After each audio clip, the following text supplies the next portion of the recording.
성도 여러분 안녕하세요. 앤드류스 한인교회를 섬기고 있는 서상규입니다. 2024년 새해 첫 1월을 어떻게 보내고 계신가요? 새해를 맞이하여 새롭게 결심하고 계획하셨던 일들을 잘 시작하고 계신가요?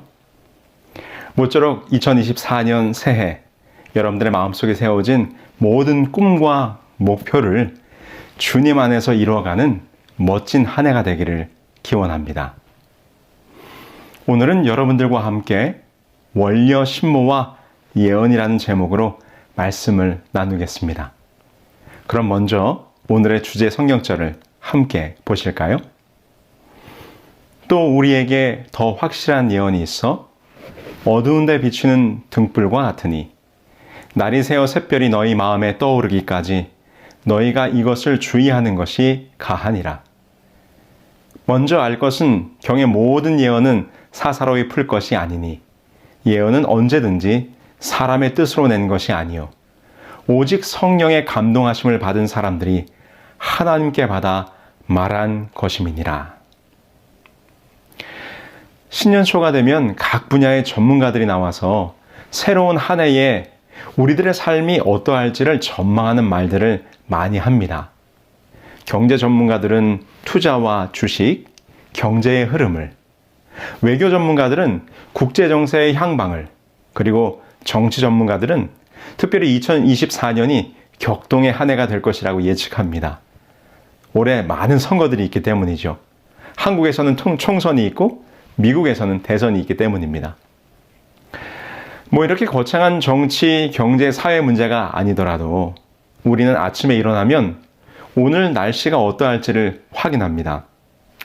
일기예보를 보면서 오늘 우리의 일상을 준비할 수 있기 때문입니다. 우리는 이렇게 항상 앞으로 일어날 일에 대한 예측과 예보에 귀를 기울입니다. 왜 그렇습니까? 왜 우리는 이렇게 앞으로 될 일에 대한 전망, 미래에 대한 예측에 관심이 많을까요? 왜냐하면 우리 모두는 인간에게는 미래를 엿보고 싶은 욕망이 있기 때문입니다. 그렇다면 미래를 엿보고 싶은 인간의 욕망은 어디에서 비롯된 것일까요? 히브리 대학교의 역사학 교수인 마틴 발 크레벨트 박사님이 쓴 책이 있습니다. 예측의 역사라는 책입니다. 그는 이 책에서 인간이 동물과 구분되는 특징 중 하나로 미래에 대하여 알고자 하는 욕구가 있다라고 지적하고 있습니다. 미래에 일어날 일에 대해 예측해 보려는 시도가 인간을 다른 동물과 구분하는 특성이 될 수 있다고 하는 것이죠. 이 세상에 존재하는 생명체 가운데 유일하게 인간만이 미래를 알고 싶어 합니다. 그래서 인간은 고대로부터 미래를 예측하려고 끊임없이 노력해 왔습니다. 고대의 샤머니즘, 점성술, 그리스 로마 시대의 신탁이나 해몽 등등. 그렇게 인류 문명의 시작과 함께 시작된 예측의 역사는 이제 빅데이터를 통한 트렌드 분석에 이어 AI가 데이터와 알고리즘을 통해 이 세상의 미래가 어떻게 될지를 예측하는 강력한 도구로 등장하는 시대에까지 이르렀다는 것이죠. 오늘날 우리에게 미래를 예측하는 일은 매우 중요한 분야가 되었습니다. 여러분, 그럼 왜 우리는 이렇게 미래를 알고 싶어 할까요? 미래를 엿보고 싶은 욕구는 어디에서 비롯되었을까요? 크레벨트 박사님은 영국의 철학자인 토마스 홉스를 인용하여 미래를 내다보고자 하는 인간의 이런 욕구가 끝없는 공포에서 비롯된다고 설명합니다. 여기서 말한 이 공포란 무엇인가? 죽음과 빈곤, 예상치 못한 재앙에 대한 염려와 걱정입니다. 다시 말해서 앞으로 무슨 일이 일어날지 모르기 때문에 우리는 항상 두려움과 염려가 있다는 것이죠. 이 두려움이 인간들로 하여금 장래의 일을 미리 알고 싶어하는 욕구를 만들어낸 것입니다. 이렇게 미래를 염려하여 예측하는 일은 서양뿐만 아니라 동양에서도 오래전부터 중요한 미덕으로 생각했습니다. 이 노노의 위령공편에 보면 이런 말이 있습니다. 인무원려 필류 그누라. 인무원려. 사람이 멀리 있는 것을 생각하지 않으면, 여기서는 멀리 내다보지 않으면이라고 해석하는 것이 자연스러울 것입니다. 필류 그누라. 반드시 가까운 시일 내에 근심이 닥칠 것이다 라는 말이죠. 그래서 동양에서는 오래전부터 장래일을 내다보고 준비함으로 앞으로 닥칠 근심과 염려를 준비하는 것을 중요한 삶의 지혜로 생각한 것입니다. 이렇듯 동서고금을 막론하고 장래를 걱정하고 염려하는 것은 우리 모두의 고민이요, 다 같은 마음일 것입니다. 그런데 성경에 보니까 이렇게 장래의 일에 대하여 근심하고 고민하는 사람들의 이야기가 기록되어 있어요. 첫 번째로 우리가 잘 아는 다니엘서 2장 1절에 등장하는 바벨론의 왕 느부갓네살입니다. 느부갓네살이 위에 있은 지 2년의 꿈을 꾸고 그로 인하여 마음이 번민하여 잠을 이루지 못한지라. 신바벨로니아 대제국을 건설한 느부갓네살은 그의 마음속에 한 가지 깊이 고민되는 것이 있었어요. 그것은 바벨론의 미래였습니다. 어떻게 이 제국을 유지하고 존속시킬 것인가? 그러다가 한 꿈을 꾸게 되죠. 우리가 잘 아는 다니엘서 2장에 등장하는 신상의 꿈이었습니다. 그런데 그 꿈이 도무지 무엇인지 알지 못하여 그의 마음이 어떠하더라? 그의 마음이 번민하여. 그런데 이렇게 장래 일에 대하여 번민하던 또 한 사람이 있었습니다. 그는 바로 애굽의 바로였어요. 창세기 41장 8절에 있는 말씀입니다. 아침에 그 마음이 번민하여 보내어 애굽의 술객과 박사를 모두 불러 그들에게 그 꿈을 고하였으나 그것을 바로에게 해석하는 자가 없었더라. 지금 애굽의 바로도 마음이 아주 번민해졌습니다. 이곳에 바로의 마음을 표현한 번민하다라는 히브리 동사는 다니엘서 2장에 느부갓네살의 마음을 표현한 번민하다라는 말과 같은 단어예요. 그 단어의 의미가 몰아치는 것입니다. 우리가 흔히 사용하는 표현 가운데 마음이 뒤숭숭하다라는 말이 있죠. 여기에 나오는 숭숭하다라는 말은 한자어 흉흉하다에서 나온 말입니다. 이 흉흉이란 말은 물결이 안정되지 못하고 이리저리 휘몰아치는 모양을 표현한 말이죠. 그래서 곧 번민하다, 뒤숭숭하다라는 말은 마음이 안정되지 못하고 물결이 요동치는 그런 상태인 것을 말하는 것입니다. 흥미롭지 않습니까? 바벨론의 왕도 애굽의 왕도 모두 지금 마음이 뒤숭숭합니다. 불안하고 혼란하여 잠을 이루지 못하고 있어요. 얼마나 번민하였는지 둘 다 잠을 이루지 못하고 박수와 술객들을 불러들입니다. 그런데 그들이 평소에 신뢰하던 바벨론궁의 박수와 술객과 점장이들, 애굽의 술객과 박사들에게 물어보았으나 그들은 아무런 해석과 답을 내놓지 못합니다. 그들이 꾼 꿈이 무언가 자신들 앞에 어떤 일이 일어날 것을 보여주는 것 같기는 한데 그것이 도무지 무엇인지 알지 못하고 있는 것입니다. 바로 이때 참 하나님, 세상을 주관하시며 장래의 일을 능히 아시는 여호와의 사람들이 등장합니다. 바로 다니엘과 요셉이죠. 이들은 각각 당시 왕들이 알지 못하여 번민하던 그 왕들의 꿈을 해석하여 장차 그들의 앞에 펼쳐질 장래의 일을 예언하게 되죠. 그들이 그 꿈의 해석을 풀어 이야기하기에 앞서 각각 이렇게 말합니다. 먼저 다니엘입니다. 다니엘서 2장 28절. 오직 은밀한 것을 나타내실 자는 하늘에 계신 하나님이시라. 그가 느부갓네살 왕에게 후일에 될 일을 알게 하셨나이다. 왕의 꿈, 곧 왕이 침상에서 뇌 속으로 받은 이상은 이러하니이다. 요셉은 또 이렇게 말하죠. 창세기 41장 25절입니다. 요셉이 바로에게 고하되 바로의 꿈은 하나이라. 하나님이 그 하실 일을 바로에게 보이심이니이다. 지금 이 두 사람이 뭐라고 말하고 있습니까? 후일에 될 일을 왕께 알게 하시려고, 그 하실 일을 바로에게 보이시려고 이 꿈을 주었다라고 이야기합니다. 그 꿈과 해석에 대한 이야기는 우리가 다시 살펴보지 않아도 잘 알고 있지요. 다니엘은 금, 은, 동, 철과 열국의 미래 역사를 예언합니다. 요셉은 애굽에 닥칠 7해의 풍년과 7해의 흉년을 예언하였습니다. 그리고 그 모든 예언들은 말씀대로 그대로 이루어졌습니다.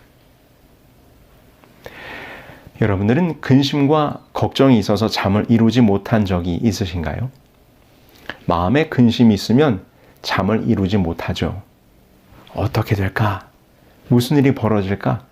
이 불안한 상태가 되면 뇌가 과잉으로 각성한 상태가 됩니다. 그래서 잠을 이루지 못하는 거예요. 그러면서 우리의 뇌는 끊임없이 꼬리에 꼬리를 무는 생각들을 만들어내죠.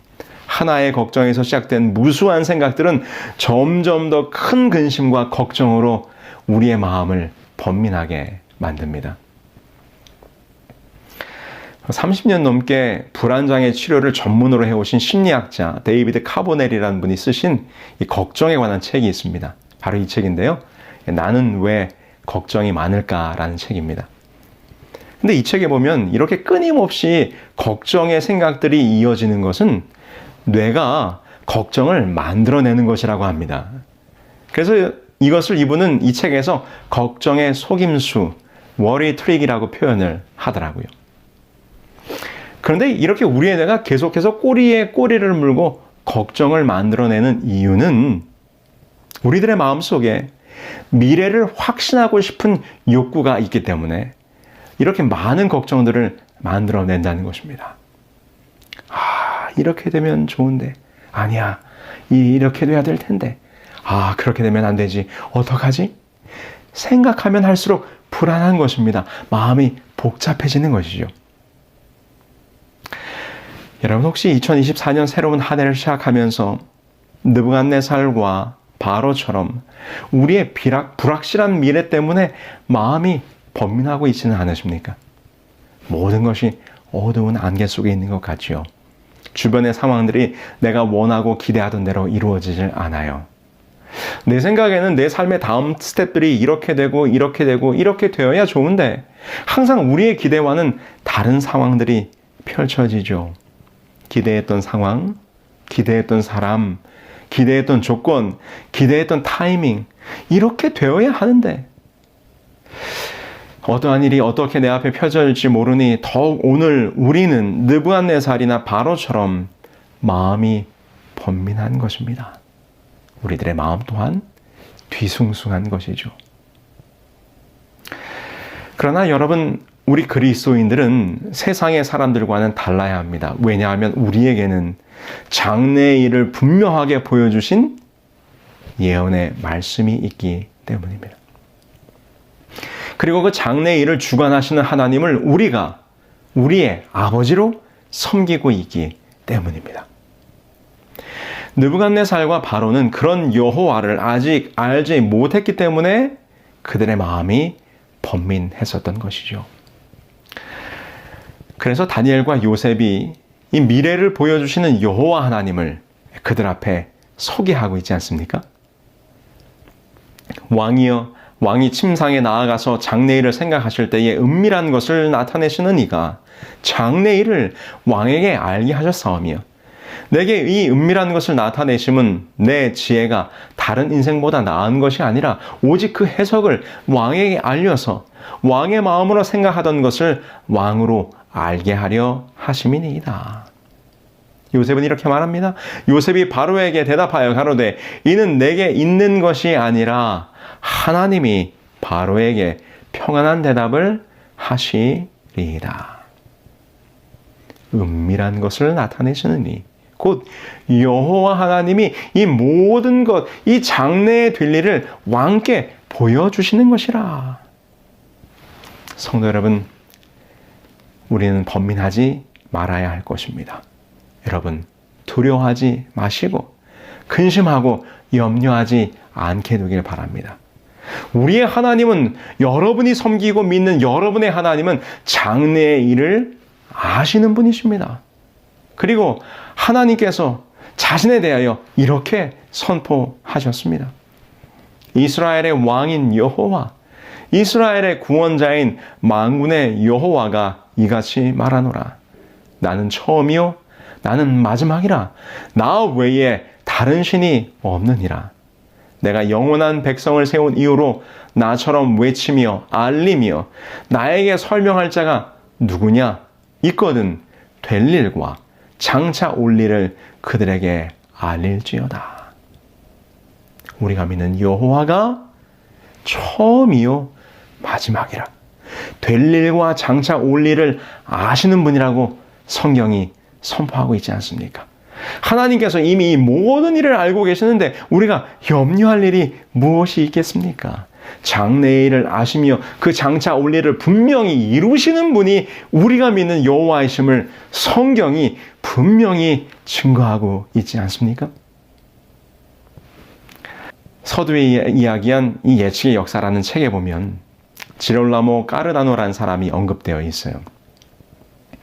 미래를 예측하기 위한 인류 역사의 다양한 시도를 했던 가운데 바로 숫자, 곧 통계를 통해 미래를 예측하려고 했던 사람이죠. 그는 수학자로 알려져 있지만 본업은 의사였으며 의학 발전에도 큰 역할을 한 의사였다고 합니다. 최초로 장티푸스를 발견했고 천식 치료와 알레르기성 질환의 개념을 발견한 사람입니다. 그런데 그가 확률, 곧 수를 통해 미래를 예측하는 일에 골몰하게 된 것은 그가 도박을 좋아했기 때문입니다. 그래서 그는 도박을 잘하기 위해 확률에 관한 최초의 도서, 바로 주사위 놀이에 대하여라는 책을 쓰기도 했지요. 그는 점성술에도 빠져 있었는데요. 그는 점성술을 통해 자신이 죽을 날짜를 미리 예언했습니다. 그 날짜는 바로 1576년 9월 21일이었습니다.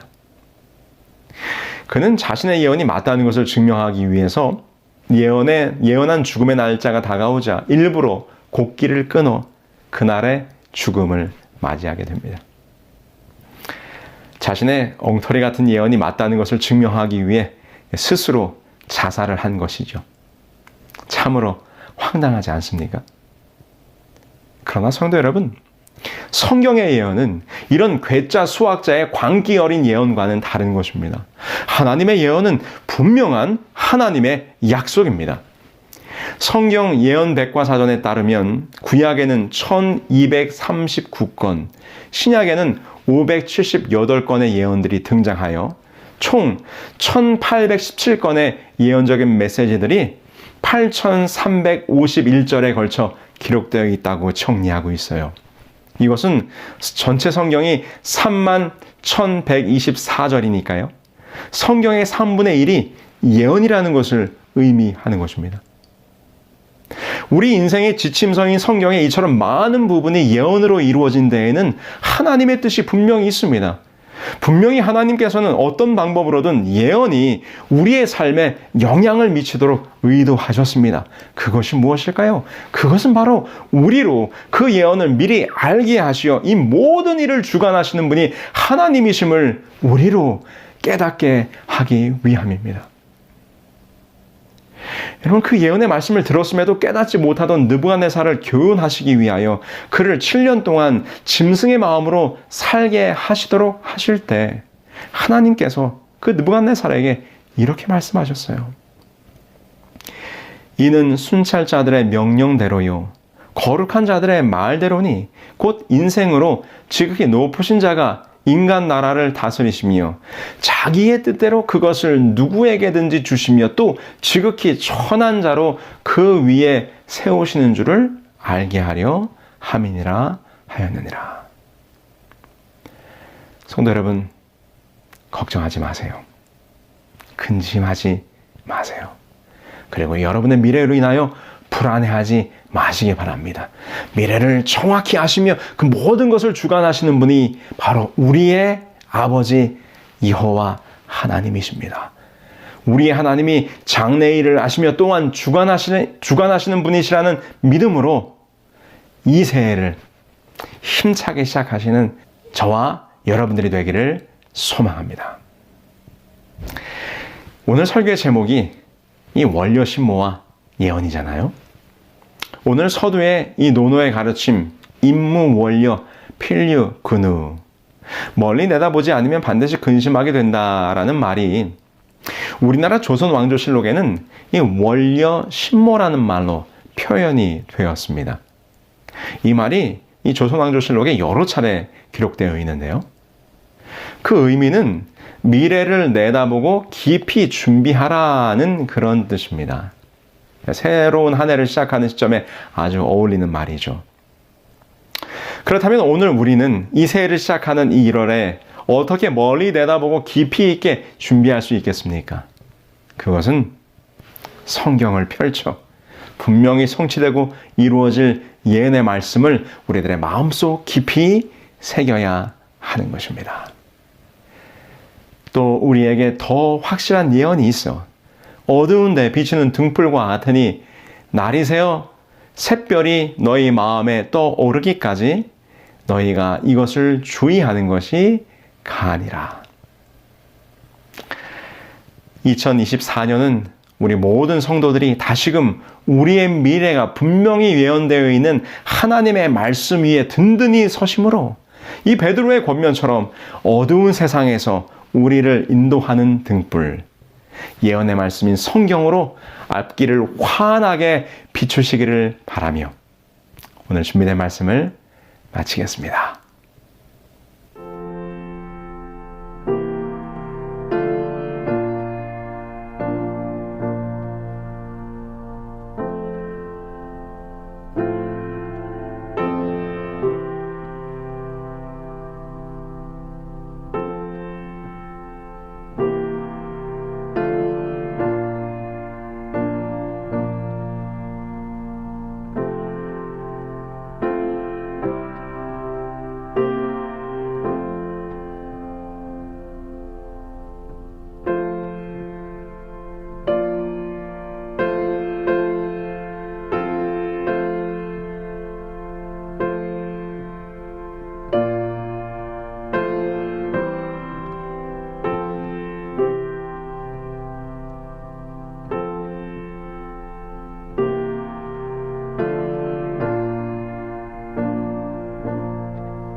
하늘에 계신 저희들의 아버지 하나님, 새해가 어느덧 이렇게 시작되고 있습니다.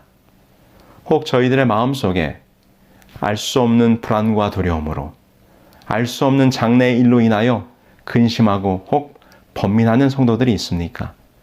오늘 우리가 함께 나눈 말씀처럼 이 세상의 모든 역사를 예언하셨으며 그 모든 예언이 분명히 성취되도록 주관하시며 인도하시는 하나님이 우리의 아버지 하나님이신 것을 저희들 잊지 않을 수 있도록 도와주시고 때때로 우리가 알 수 없는 앞길로 인하여 마음이 두렵고 근심되고 걱정되어 번민할 때 분명한 예언의 말씀으로 그 약속을 성취하시겠다고 말씀하신 하나님의 성경을 깊이 묵상함으로 그 말씀의 든든한 반성 위에 서 앞으로 나아갈 때 이 어두운 밤길을 밝히는 등불과 같은 예언의 말씀으로 올 한 해를 힘차게 살아가는 우리 모두가 될 수 있도록 인도하여 주시옵기를 우리 주 예수 그리스도의 이름으로 기도합니다.